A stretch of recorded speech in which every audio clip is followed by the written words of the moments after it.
ज्योतिरादित्य सिंधिया को लेकर पहली बार शिवराज ने दिया बड़ा बयान। सीएम पद को लेकर क्या कह गए शिवराज सिंह चौहान। सिंधिया की बगावत पर शिवराज ने कह दी बड़ी बात। महाराज की वजह से ही बनी थी प्रदेश में बीजेपी की सरकार। मध्य प्रदेश में विधानसभा चुनाव इसी साल होने वाले हैं और राज्य में सीएम पद को लेकर खींचतान चल रही है। कांग्रेस और बीजेपी दोनों में ही सीएम पद को लेकर दावेदारों की लंबी सूची तैयार हो गई है। इंतजार चुनाव का चल रहा है। कुछ ही दिनों पहले तक तो चर्चाएं यहां तक थी कि बीजेपी हाईकमान मध्य प्रदेश में भी पूरी तरह गुजरात मॉडल लागू करना चाहती है, यानी पूरी सरकार बदलने की तैयारी थी। सीएम से लेकर सभी मंत्रियों को बदला जाना था, लेकिन अब यह तय हो गया है कि सीएम शिवराज सिंह चौहान सुरक्षित रहेंगे। मंत्रियों को लेकर जरूर कुछ बदलाव हो सकता है, साथ ही टिकट वितरण में सबसे ज्यादा बड़ा बदलाव दिख सकता है। 2018 में जिन लोगों को बीजेपी ने टिकट दिया था, इस बार आधे लोग बदले जा सकते हैं। लेकिन इन सब के बीच शिवराज सिंह चौहान पर सभी की नजरें बनी हुई हैं। शिवराज सिंह लगातार प्रदेश का दौरा कर रहे हैं, सरकार की उपलब्धियां गिना रहे हैं और इस दौरान उन्होंने ज्योतिरादित्य सिंधिया को लेकर बड़ा बयान दिया है। शिवराज सिंह चौहान रीवा पहुंचे थे। ज्योतिरादित्य सिंधिया भी शिवराज के साथ थे। इस दौरान उन्होंने मंच से कहा, 2018 में कांग्रेस ने ज्योतिरादित्य सिंधिया का चेहरा जनता को दिखाया और वोट ले लिया और बाद में कमलनाथ को सीएम बना दिया।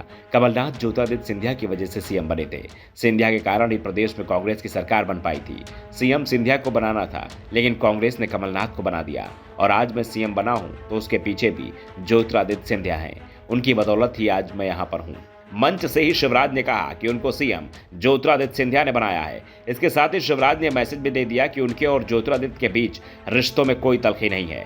मीडिया अगर कुछ छापता है या कहता है तो उसमें कुछ भी सच नहीं है। दरअसल इस बार मध्य प्रदेश में बीजेपी की सरकार सिंधियाई कांग्रेस से बगावत के चलते ही बनी है। 2018 के विधानसभा चुनाव में कांग्रेस को सबसे ज्यादा सीट मिली थी। कांग्रेस की सरकार भी बन गई थी। 15 महीने तक कमलनाथ के नेतृत्व में कांग्रेस सरकार चली, लेकिन इसके बाद ज्योतिरादित्य सिंधिया ने बगावत कर दी।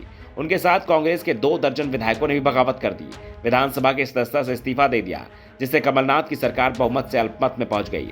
ये वो समय था जब विधानसभा का सत्र बुलाया गया था और सत्र की शुरुआत में ही कमलनाथ के खिलाफ अविश्वास प्रस्ताव आ गया और वोटिंग में कमलनाथ की सरकार गिर गई। इसके बाद बीजेपी की सरकार बनी।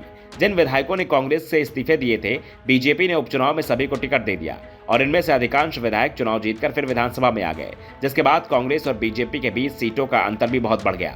अब एक बार फिर से विधानसभा चुनाव करीब आ गया है और कांग्रेस के निशाने पर सिंधिया आ गए हैं। कांग्रेस नेता सबसे ज्यादा निशाना सिंधिया पर ही साध रहे हैं, तो बीजेपी सिंधिया का बचाव कर रही है।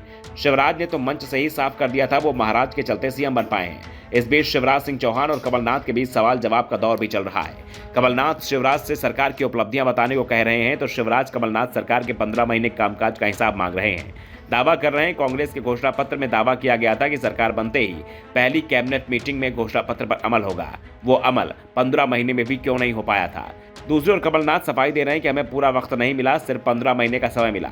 अगर 5 साल मिलता तो पूरा घोषणा पत्र लागू कर देते। ब्यूरो रिपोर्ट, द नव दर्पण न्यूज।